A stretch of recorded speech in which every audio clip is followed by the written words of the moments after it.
We're back working on our beautiful BMW E36. I mean, technically, I'm not lying about that. So this is our BMW E36 that we slapped a fake Lamborghini shell on top of. And in the last video,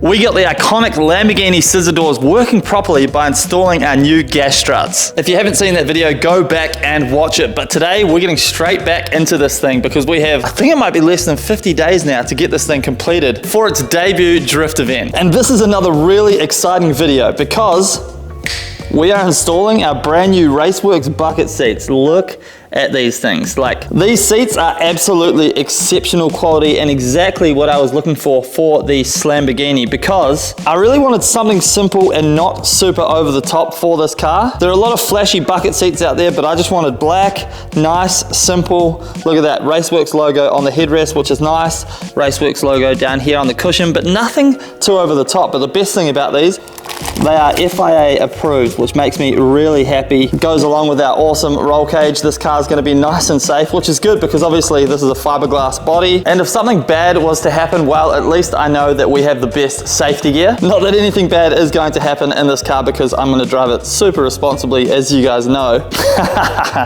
We also have the Raceworks brackets as well, so we can install the seats in the car. So the seating position in this car is super important and we have to nail it. Although it looks like we have a huge windscreen, because it's on such a slope, the actual window that we see out of is super narrow, but we also have a really low roof. So we have to have the seat low, but not so low that you can't see over the dash, but not so high that you're gonna hit your head on our roll cage. So we're gonna have to be pretty precise as to where these seats sit. In the interior here, we've already cut a huge hole, and that's simply to get all of the high spots out of the car. We need it completely flat. But we also cut the tunnel here because we want to push the seat as far into the center as possible. That gives us helmet clearance on this bar here. But before we go ahead and start making these seat mounts, we have to do a really kind of annoying job, and that is remove all the sound deadener on the metal. As you can see, I kind of already started here. Luckily on the BMWs, it's actually not that bad. On the Nissans, you have to use dry ice and basically smash the sound deadening out. On the BMWs, however, it's actually the complete opposite. You have to heat it up, then you can just smear it off with a scraper. Welcome to day 3 of the 12 days of Mikemas, where we do giveaways in every single video, but you have to be subscribed to win. Basically, I pick my favorite comment from that video and the winner receives the prize. But this time I'm doing it a little differently. I'm letting my beautiful fiance Tara pick her favorite comment. Tara? I picked Glenn Mara 8611, first place shoey on the AUE. Massive shout out to Glenn, congrats on your prize. And today's prize for day 3 is this steering wheel. Dang, that's nice, Tara. Thanks. The steering wheel is actually special because I had it in my E36 before I replaced it with the latest steering wheel. To win, all you need to do is comment below, make sure you're subscribed, and we'll pick our favorite comment in the next video. Good luck.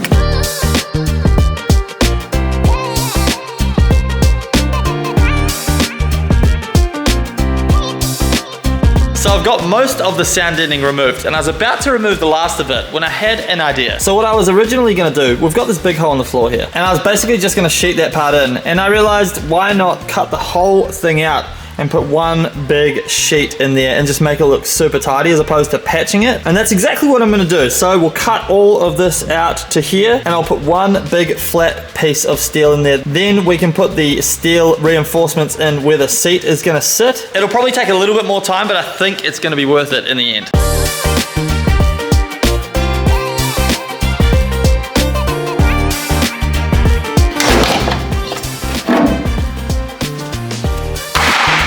That is one big ass hole. There's not much E36 left in this thing at this point. The question is, can you still call this thing an E36? I like the name Lamborghini, I think. I think we're gonna run with that. Let me know what you think in the comments. Anyway, now it's time to fill this big hole back in. So let's measure, cut, and weld.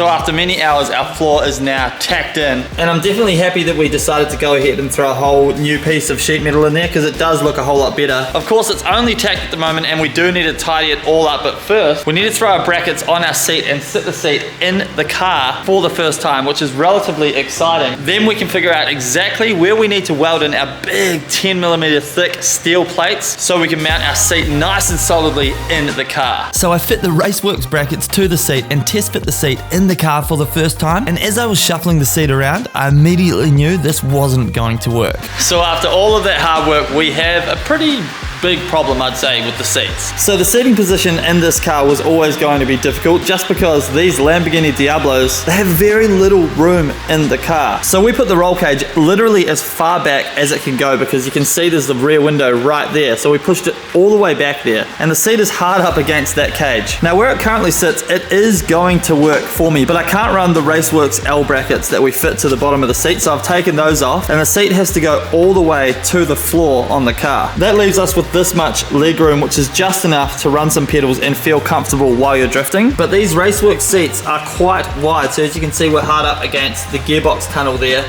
and on this side we're hard up against the side of the car, which means we need to do quite a bit more cutting. So basically we're going to cut the gearbox tunnel a bunch more, right up to this line all the way up here. And that's a nice straight line, which is good for us because it means I can run sheet metal directly straight down from that line, and that'll give us a bunch more space where we can shift the seat over, because even currently the seat isn't quite center with the steering wheel as well. Luckily the gearbox is all the way forward here, so through here all we need is a drive shaft, so we can cut it pretty skinny and still get away with it quite easily. And this is the joys of building a fully custom car.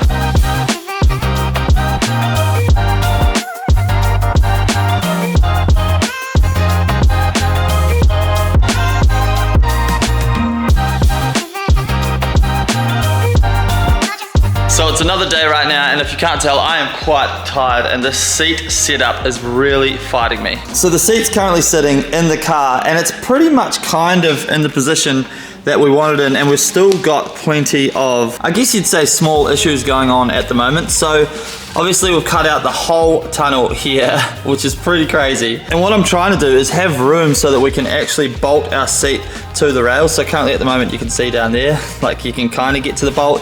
On that side you could probably just get to the bolts. And then up top here, it's currently touching on the cage. So what we're going to have to do, I think, is basically go back to square one with this thing. Insert a motivational quote here about having to go backwards to be able to move forwards or whatever, but we are going to have to cut out our floor and start all over again. I don't really mind doing that because the seating position here is just so important that we get it right. I'd rather not rush it and muck it up and then be really uncomfortable driving this car. Time to get rid of our floor and start all over again. Oof, look at that. That hole just keeps getting bigger. So the floor's out and now our seat is back in and it's just sitting on a bunch of wooden planks to try and set the height and get our seating position perfect. Luckily I have Woz here today and he's giving me a little bit of advice because he is the old man advice. And basically what we're gonna do is we're gonna put the L brackets back onto the seat, but we're gonna make them sit as hard up to the seat as we can, which should be completely flush. And we're gonna extend the L bracket underneath so that we can bolt the seat in the front instead of having to bolt it in the side. And basically, this is where it's going to end up, but it does look nice. It's very low. Although also one thing we have to say is the car itself is absolutely slammed at the moment. We've got the new wheels coming. The 18s all round, not 17s at the front. And we will probably set the car height slightly higher than it is now, so the seat itself will raise when we raise the car. In terms of ground clearance, anyway, I also have my helmet in the car because we have to wear the helmet when we test fit the seat to make sure that we have clearance with the bars. This is by far the most time-consuming part of this build. It's taken a couple of days already. Like when you're sitting in it, you can't see anything as it is. And if we get it just one little thing wrong, our head's gonna hit the cage or we're not gonna have the proper eyesight that we need. We're just not gonna be in the proper position. My legs are gonna be squished. They're gonna hit the steering wheel, like if we just have it a tiny bit out. So this is how important this is. I decided to remove the seat covers off the Raceworks seat so we don't damage the material throughout the process.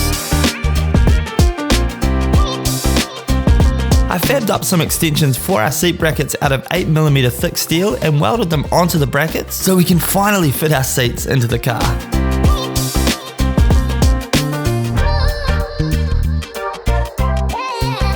So our rail extensions are on, look at that, we got some nice heat into the welds. Now we'll throw these back onto the seat and throw it into the car so we can start positioning it and welding in some plates. Of course, we'll tidy these up with some paint and round off the edges once the seat's in position and we're happy with everything. But for now, this is gonna do just fine.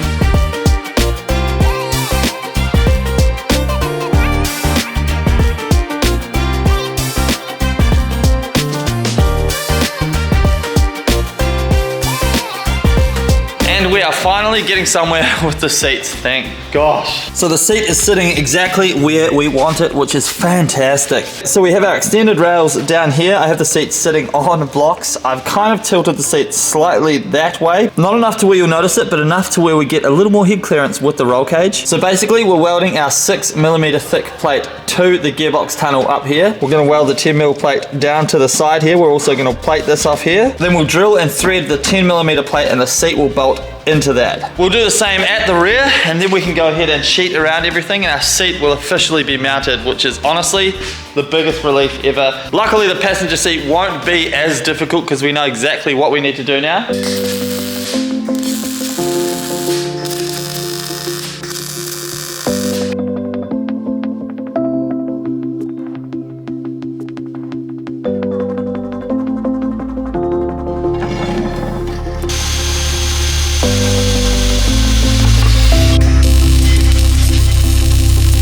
So after literally days and days of work, this is what we have to show for it. But I'm actually extremely happy that we decided to do all of this because this is exactly what we needed to get our foot position and seating position perfect. So I've gone ahead and final welded all of that stuff. Now we're gonna test fit the seat, triple check it's in the perfect position. Then I'll fill in all of the blanks in here with sheet metal so it looks nice and beautiful before we obviously paint it at some point, which absolutely will not be in this video. And Woz has gone ahead, look at this. Rounded off the corners, painted our brackets. Well, he painted one of them.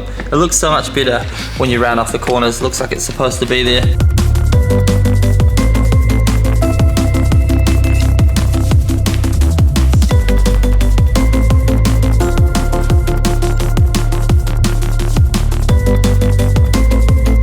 Finally, our seat is in the car, bolted in position. And well, I'm just gonna jump in the car and show you guys. So here's what it looks like from the outside. Very, very happy with the positioning. You have no idea how good this feels right now after the last 3 days that I've had. What an absolute battle. But we're finally sat in this Lamborghini and the seating position is absolutely spot on. I could not be happier. The head clearance, look, we're right in the middle of the cage, which is so good because obviously that was one of our biggest worries. These Raceworks seats feel absolutely incredible, kind of like supercar feeling. So the ones in my E36, they're very tight, whereas these are much more, they're still tight, they still hold you in, but they're very nice to sit in, which is really cool. So here is our seating position with the feet and the steering wheel. And once again, you can definitely get a feel for how little you can see out of the car. It's crazy, like there's no chance of seeing the front of the car at all. When the doors are down, it's actually pretty good now. Unfortunately, I have to do everything we just did all over again for the passenger seat, but of course I'll do that off camera. So if you're enjoying the series, hit that subscribe button. I'm putting in massive effort for you guys with these videos. But we're not going to end the video just there. I want to do something for both of us that's going to reward us for all the hard work we've just put in putting the seat in the car. So we're going to install probably like the most fundamental part of a drift car, I guess for the interior anyway, and that is our hydraulic handbrake. Look at this thing. So this is a GK Tech unit. I run them in the E36, the rear-wheel drive Evo. I absolutely love them. This is not at all sponsored. We pay full price for this, but they're just a fantastic feeling handbrake. So these are a reverse pull handbrake, which is really handy for us because we can sit the handbrake in a position where we can get basically the handle as close to the steering wheel as possible without it being uncomfortable. But I prefer it to be as close as possible, so it's as minimal movement as possible to get your hand from the steering wheel to the handbrake and then back to the steering wheel again. Some people prefer them to have them down their sides. That's not really my style. As you can see, I've got the shifter sitting in the gearbox as well here, so we can kind of nail the positioning of all of it all together and make sure it's all in the perfect spot. Getting the placement of the handbrake spot on is absolutely essential, so I spent a bit of time getting it right before marking out where we need to weld in our plate. Then it's time to fab up the plate, keeping it nice and simple. Mark out and drill the holes before welding in some captive nuts. Then it's time to weld the plate to the tunnel and fit our handbrake.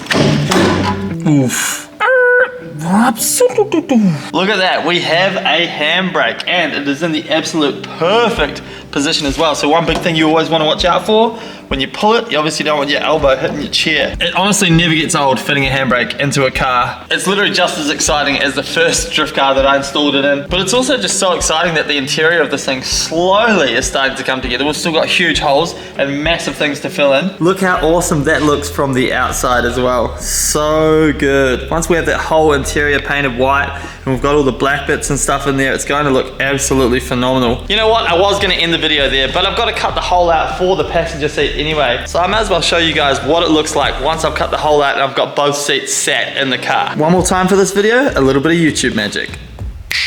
Boom. That was way easier to do than that side. Heyo, we have 2 seats in our car and it looks so good. It's crazy how much it changes the car. As soon as you have a couple of seats in it, it looks like a real car. So good. Obviously, still a lot of massaging to work out for the passenger seat because of course it could be you coming in my car, so I want to make sure you're comfortable in this thing. But I'm just unbelievably over the moon. Look at that. So good. It's super important for my mental motivation that we keep making moves like this to make it at least feel like we're making progress on the car. But look at that. That is just unbelievable. What a car. It's coming together so well. We're about a week away from this thing having full color on it. Everything is moving really quickly with this build now. But that is a wrap on this video, guys. What a video it was as well. I'm trying to get as much done in videos for you guys because I can't stand boring build videos and I don't want to milk it. So feel free to hit that subscribe button if you enjoyed this video. Hit the like button. Peace! Oh, and don't forget to buy the Fake Lambo merch. There is more coming. I've got some really exciting stuff on the way, but grab yourself some, twostepgarage.com. I'll see you in the next video. Peace! Bye!